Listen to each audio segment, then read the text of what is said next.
The news broadcast is brought to you by the information teams of ICTV Fakti and STB Vikna. I am Vyacheslav Tsimbalyuk, welcome.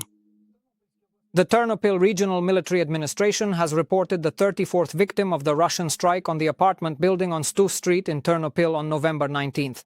This is most likely a man. His identity is being established. Local police add that the identities of 33 people have been determined. A 6-year-old child is missing. The remains that were found are in such a condition that more precise equipment is needed to identify them. Search and rescue operations in Ternopil have been completed. Among the 33 identified victims, there are 6 children. This was the largest attack on the regional center since the beginning of the full-scale war. 94 people were injured, 46 were rescued, including 7 children. For 4 days, more than 250 rescuers from 9 regions worked at the impact sites where an enemy missile destroyed residential buildings. One of the buildings was completely destroyed by a direct missile hit, while in another, people were trapped in a fiery inferno. We can state that at this address 34 people have died. 33 of them have already been identified, and work is ongoing to determine the identity of the person to whom the remaining body fragments belong. Forensic experts are still working on the body fragments that were found yesterday. The enemy relentlessly terrorizes the residents of Zaporizhzhia region. The day before, the occupiers killed 2 people and wounded 9 more, according to the local police. The enemy targeted the drone operator who was working in the field. The man was killed.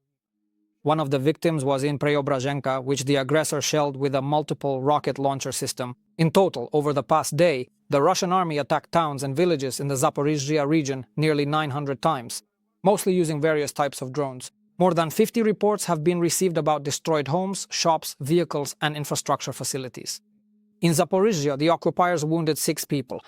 Last night, they struck a residential neighborhood with a drone. The drone exploded in a residential area near a supermarket where there were many people at the time.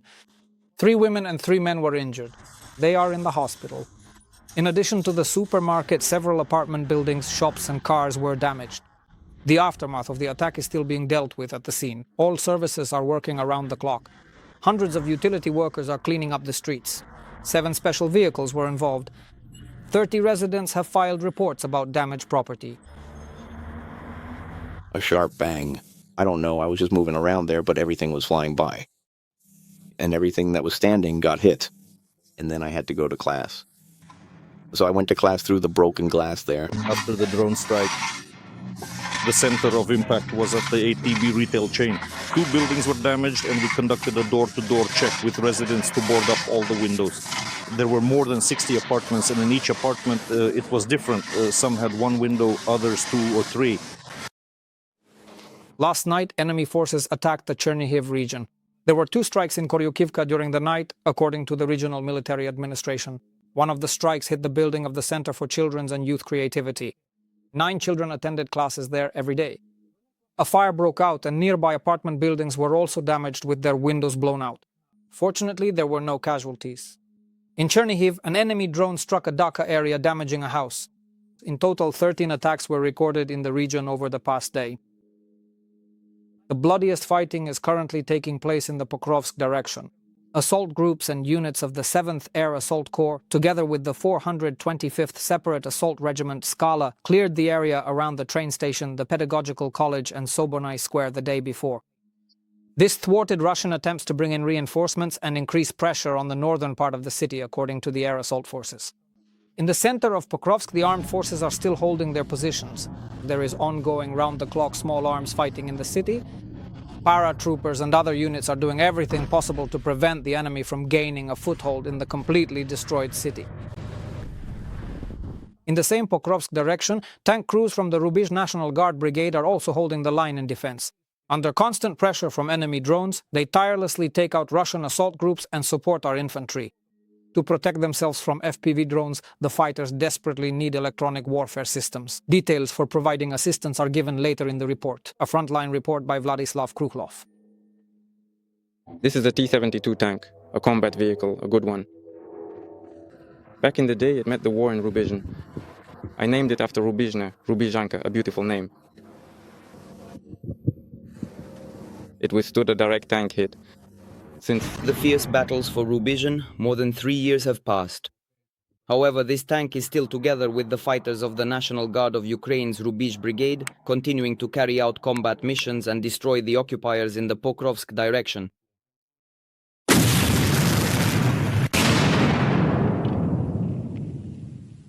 Sometimes we clear out the tree line at point-blank range. It was 20 to 50 meters, not even 50, more like 20 meters from the tree line. There are houses, hangars, there are infantry groups, and sometimes even some equipment hidden there. Sometimes it's 500 meters, but mostly now the distances are much shorter. So basically, now we drive up right to the spot, fire, and get out as quickly as possible. Even though most strikes on the Russians now come from drones, tanks are still relevant. These vehicles provide powerful fire support for the infantry, break through enemy defenses, and lead assaults. At the same time, without drones, tanks are ineffective on the battlefield. When we arrive at the holding area where we usually stay, we also carefully analyze whether we hit or missed. Our commanders mainly inform us since we have aerial reconnaissance drones. They record all our actions. Most of the time, we have an 80 to 85% hit rate. The enemy also uses drones. After every combat mission, the tank crews repair their vehicle. Well, FPVs are basically like kamikaze drones. Are there a lot of them flying around here? Oh, 4 or 5. There were even more, 7. And my comrades got hit by 11 of them in one mission. Were all of those FPV drones targeting tanks? While talking with the soldiers, we also heard what an enemy FPV drone actually sounds like. Something's buzzing. That's an FPV. FPV. They usually fly right here, right along the road, just above the ground. At this spot, you can often see them passing by. There are a lot of vehicles on the road right now, with many cars and trucks moving in both directions. I'm without armor, without a helmet, I haven't changed yet. You can, tankers. Table legs. Tankers are made of steel because they almost always engage the enemy at point-blank range. The Russians are advancing at a frantic pace, sneaking in small groups into already destroyed towns and villages and entrenching themselves there. The worst part is that they're shelling populated areas where people still live. They can't take over by force, so they simply destroy villages and towns, then try to move in afterwards. They try to advance under the cover of rain and downpours. Sometimes they even drive out tanks, using barbecue grills and sheds as cover. Thanks to our scouts, they just get stopped cold. Modern warfare is technological. On both our side and the enemy's, drones have become the most effective weapon. That's why tank crews need means to counter them. A QR code and donation card are on your screens. Its effect, it disrupts the drone when it approaches the tank, creates interference, and the drone misses its target. There are many cases when the FPV drone just falls next to the tank or behind it. This means we disrupt their movement with these, let's call them jammers, and thanks to this, we remain unharmed. Every mission is a brush with death. But the National Guardsmen understand that they risk their lives so that their families and children don't have to see war. And those who lost their homes, back in 2014, they were able to return there. Sometimes you feel like you don't want anything anymore, as if all your motivation has faded. But deep down, you know that someone has to do this job, no matter how difficult it may seem. We are defending our homeland, standing together with our comrades, trying to fight back against those who threaten our way of life, and working tirelessly to fully return our comrades' homes to them, so that families can be reunited and peace can be restored. Reporting from the front line, Vladislav Krulov, Viktor Zelenkov, Ole Chimbalyuk, Fakti ICTV, United News. The peace plan for Ukraine is not a final proposal, US President Donald Trump told journalists. He assured that his goal is to achieve peace. When asked by journalists what would happen if President Volodymyr Zelenskyy did not agree to the terms of this plan, Trump replied that then he could just keep fighting for as long as he wants. Today in Geneva, a meeting will take place between the Ukrainian delegation and high-ranking American officials to discuss possible parameters of a future peace agreement. Ukraine will be represented by the head of the presidential office Andriy Yermak, Secretary of the National Security and Defense Council Rustem Umerov, head of the main intelligence directorate Kirilo Budanov, chief of the General Staff of the Armed Forces of Ukraine, and several other government officials. US Secretary of the Army Andrei Skoll and his team have already arrived in Geneva. The main task is to agree on the wording of the plan before the meeting between the presidents of the United States and Ukraine. The European Union and the United Kingdom will join the negotiations and intend to persuade the Trump team to reconsider those points of the plan they consider too favorable to Russia. More and more Ukrainians are discovering life in the countryside, and they are doing it not just for themselves, but also for thousands of followers on social media. Young female bloggers show how they restore old houses with their own hands, manage their homesteads, and find inspiration in it all. And it is their videos filmed without any pretentiousness but with great love for the countryside that gather millions of views. Ola Chitailov will tell the stories of two bloggers. Now I want to show you our little house from my great-grandmother. This is Olena Prisyaznyuk. She shows her followers on Instagram and TikTok her grandmother's house in the village of Zhabokrych in Vinnytsia region. It was the very first house I restored, and I wanted to show off this incredible beauty. I made cookies from pumpkin. Blogger Tetiana Rudenko is getting ready to film in a village in the Kharkiv region. Her husband is helping. When, there's an active shoot and everything needs to be done on the move, I'm surprised by what Tanya tells me. Both Tetiana and Olena talk about life in the village, and their blogs are rapidly gaining popularity. And where are your mods? Where are the mods? Olena has 134,000 followers, Tetiana has 125,000, and that's just on Instagram. And some videos get millions of views. People say that we inspire them. We start talking with Tetiana in the kitchen where she is cooking.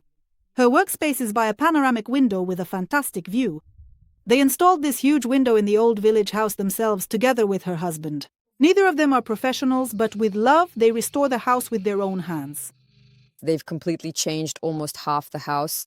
They built new parts, put in new windows, new doors, and even made a new roof. Her blogging story began a year ago when she decided to move from a city near Kyiv to a village. In January of this year, the final decision was made. A brave, independent woman bought a house in the village.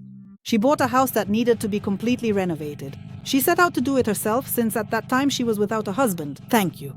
And she also started sharing her life online. I watched a lot of bloggers who film village life, household chores, and daily routines. I liked it. When I bought this house in winter, I had no idea what beauty would reveal itself around it in the spring. The blog started to gain popularity, and one day Vadim saw her video.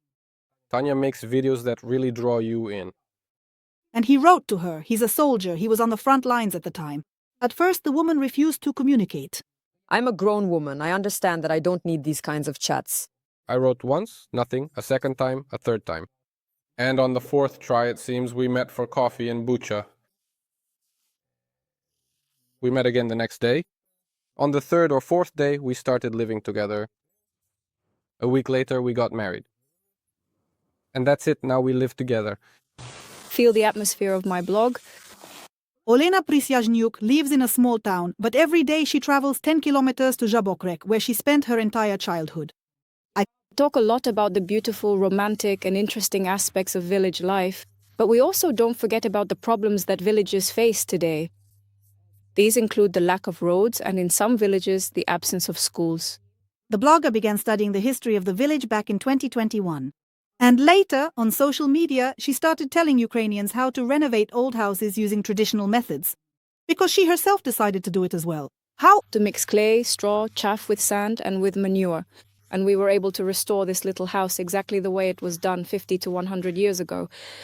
In Zhabokrych, Olena has 6 houses, all renovated together with her family. And also a huge collection of embroidered shirts, which she collected together with her mother. And countless ideas on how best to show and tell about her village and her loved ones. This is Olenka. All of these are her ideas. Absolutely all of this is her ideas. She was always drawn to the village. She wanted to stay in the village. But her grandfather remains an unchanging authority for Olena. So Olenka will sit down and rest for a bit. He is a favorite among Olenka's followers. Constantly working on the farm, he knows how to smoke meat or build a large flower garden. Now we're finishing up, almost done building. The main museum building is done. Olena and Tetiana's blogs aren't about the trend of living in the countryside, but about a village that, thanks to new ideas and revival, should live and develop. They also show by their own example that happiness can be found in the little things, like a beautiful sunrise or the fire in the stove. Ola Chatailo, Lyudmila Tsimbaliuk, and Maxim Kostenko. Fakty, ICTV, United News.